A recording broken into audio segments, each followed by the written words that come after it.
If I could only have one style of fried chicken, then this is what I want. It's crispy, craggy, juicy, and there's just one thing you need to know if you want to make it at home. Usually, you have to build up that crust by either battering or dredging the chicken before frying. Let's see what happens when you do both.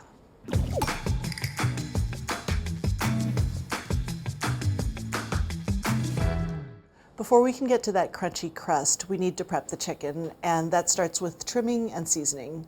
I've got 4 pounds of mixed parts here, but if you wanted to just do all white meat or all dark meat, it's totally fine. It's absolutely up to you. Either way, you're going to need to make sure that you're trimming the meat well. The extra fat that is on the chicken, it's not going to really render out, so you want to make sure you're cutting it off. I find that if there's extra bits of skin, it just ends up kind of flopping around and getting in the way, so I trim that as well. But this is looking pretty good. Let's make a pile right here.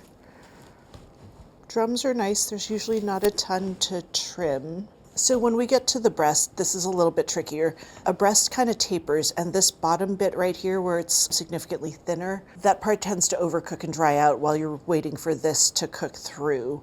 And so I like to make sure I just cut them in half. That cuts the cook time and it keeps this bit from drying out.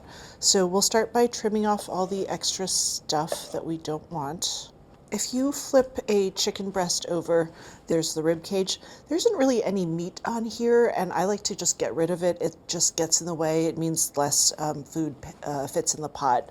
And so what I'm going to do is, there's usually kind of a dividing line right here. You can kind of see where that bone is, and I just cut straight down and push to pull that off. There's a couple of ways to approach cutting this in half. If you were to just cut straight down, this bit is significantly larger than this bit, right? And the cook time would not be ideal. I want to have even pieces and an even amount of meat. And so rather than just cutting straight down, I'm actually going to cut at a diagonal, and I'm going to scoot up pretty substantially so that if I were to put these pieces on a scale, they'd weigh about the same. I want to saw through and get through all of the skin and meat, and then place my knife down and push. And that's kind of the neatest, easiest way to do it. And you end up with 2 pieces that are about the same size.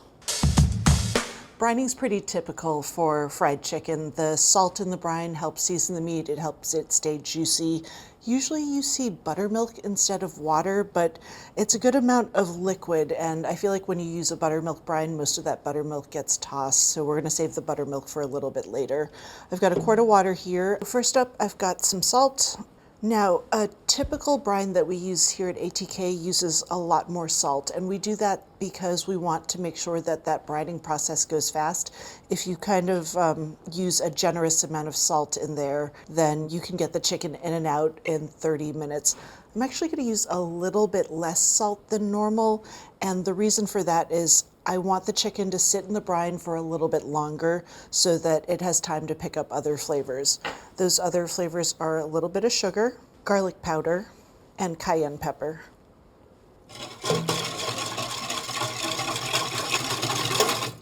You can get this full recipe on the ATK app, or you can use the link below. I am going to get this chicken in. It has to sit in the brine for at least 2 hours, but it could go up to 24 hours though. And I really like the flexibility that this recipe gives me. I can fry when I want to, not when the chicken is ready to be fried. I'm gonna wash my hands, pop a lid on this, and get it in the fridge.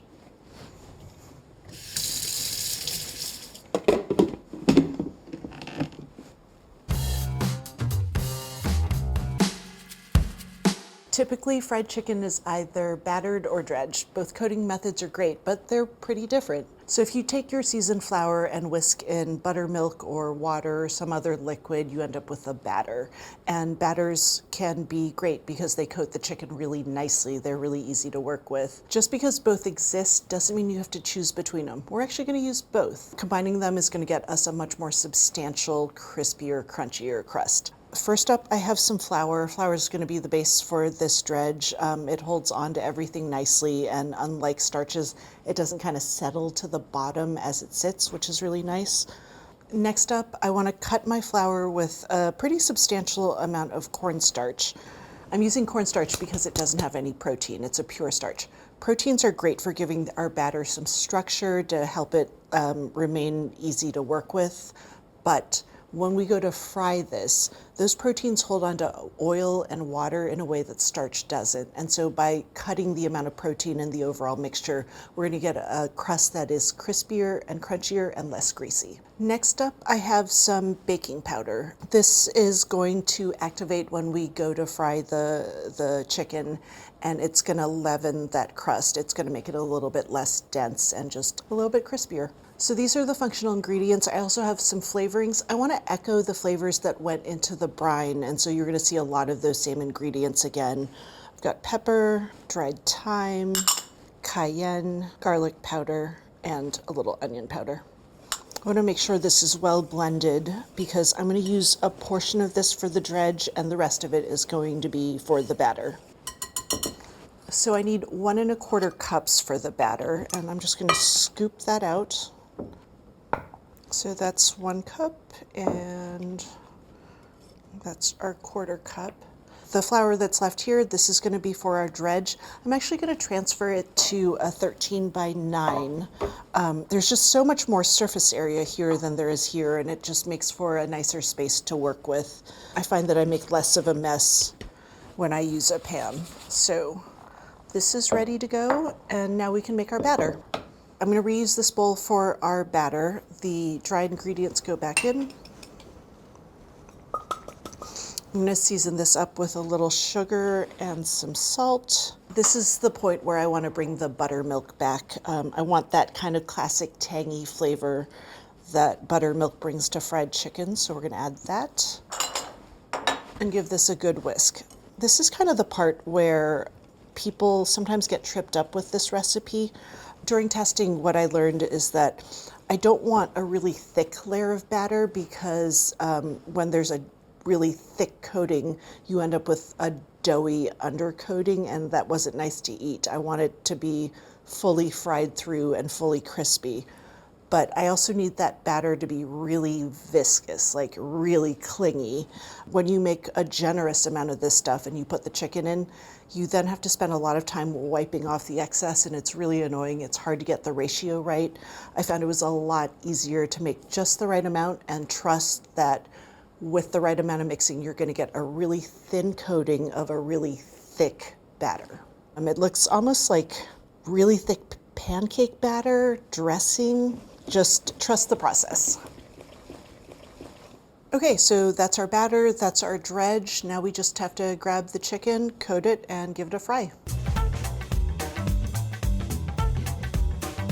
So this chicken's been brining for 4 hours. I'm gonna pull it out, and I wanna wipe off the extra brine. It's gonna thin out the batter too much. So you don't have to get the chicken perfectly dry. You just need to make sure that it's not sopping wet. So now I want to toss, and I'm just looking for all of the chicken pieces to be evenly coated. Remember, really thick batter, and we want a really thin coating of it. I'm going to wash my hands and make sure my oil is at the right temperature, and then we'll start frying. So I'm looking for a 340-degree oil. And so now that my chicken is all battered, I want to get about half of it into the oil, and I want to make sure that one of my hands is for picking up the battered chicken, but the other hand stays fairly clean. You don't have to be especially delicate about this. As you're kind of pressing the dredge into that batter, you kind of start developing the crispy, craggy bits. You can kind of see them starting to form already, and you just drop these pieces one at a time into the oil. All of the pieces will take however long they take to fry, so there's really no benefit in making sure that they all go in at the same time because they will not come out at the same time. So one thing to keep in mind when you're adding food to hot oil, all of this stuff that it's on my hands, it's actually forming kind of a nice protective layer. If any oil happens to splatter up, it's going to hit the dredge and the batter rather than my skin. You never want to drop the pieces from up high because it's going to splash more, and so you want to make sure you're down pretty low. It's a much safer way to add food to oil.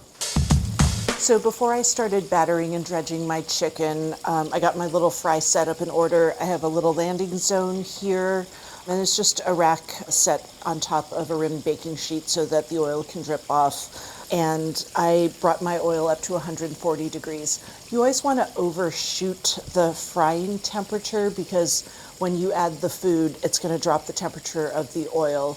A lot of recipes will have you crank that up pretty high so that it recovers faster. I actually like having the chicken kind of take its time. I'm not going to adjust the heat. This kind of low and slow approach is going to ensure that the chicken is super juicy because we're not bombarding the outside with heat. And it'll help the chicken fry up more evenly and more tender as well. One of the things you hear is that if you fry at a temperature that's too low, your food is going to get greasy. That's absolutely true, but there isn't like a hard temperature where greasiness starts. It's going to depend on the recipe. The visual cue you should be looking for is kind of the sizzling. If you're seeing these bubbles forming as you're frying, it means water is getting driven out. And so long as water is pushing its way out of the crust, oil can't seep in. I'm looking at this and I'm sure that this will not be greasy. So when it comes to temping your fried chicken, you're going to need to check each one individually because they're all different sizes, they're all different shapes, they went in at different times, they will finish cooking at different times. Beyond that, we've got two different types of chicken here, dark meat and white meat, and we cook them to different temperatures. I'm going to find the smallest piece, that's the one that's going to cook through the fastest, and when I go to temp it, I'm going to pick it up and move it away from the oil. When you pierce the chicken with your thermometer, juices are going to leak out, and if those juices fall into the hot oil, it's going to splatter right back up at you. So it's much safer to pick up your chicken, move it to the side, and then temp it. I want to take the drums and thighs to 160 degrees and the breasts to 140 degrees. That's right, 140 degrees. It sounds low, but I promise it's not. Okay, so that's the first batch. I want to let this oil come back up to 340 and then I'll drop the second batch. The other nice thing about having a really thick batter is it saves you on one of, I think, the most annoying steps about fried chicken. You'll see a lot of recipes out there say that you should dredge all of your chicken and then let it hang out for about an hour. The reason these recipes have you do that is it takes maybe an hour for that crust to really glue itself to the chicken so that it won't fall off when you go to fry. Having a really nice, thick, substantial batter means that this crust is going to stick and I can just go straight from that pan of dredge into the oil, no waiting required. So when I drop the chicken into the oil, I like to give it a couple of swirls back and forth. It just kind of sets that crust a little bit, and I find that the chicken won't stick to the bottom of the pot when I do that, whereas if I just drop it straight in, you end up having to loosen the chicken from the pot after a couple of minutes.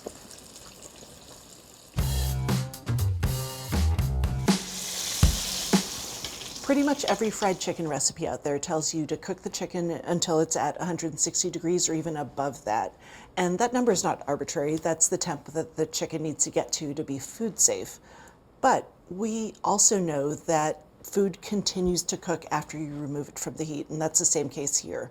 So for the juiciest chicken, we actually need to account for that carryover cooking. Now, the other complication is the crust. It kind of increases carryover. You can think of it as like a blanket that fully surrounds the chicken. And so that's why we can get away with pulling the meat at 140 degrees and letting it coast up to 160.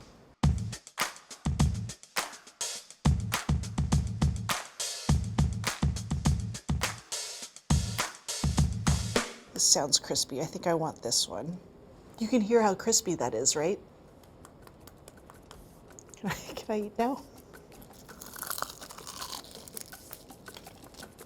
I'm making a mess. It's so good. It's juicy. It's really well seasoned. You get kind of those herbs and spices. There's something about biting through that crust, and all of those crispy, craggy bits means that some bits are crunchy, some bits are crispy. It's fantastic. To get the recipe, head to the ATK app and look up Super Crunchy Buttermilk Fried Chicken. In the app, you can actually use cook mode to look for detailed step-by-step instructions. after you've made this fried chicken. Come on back and let me know what you thought.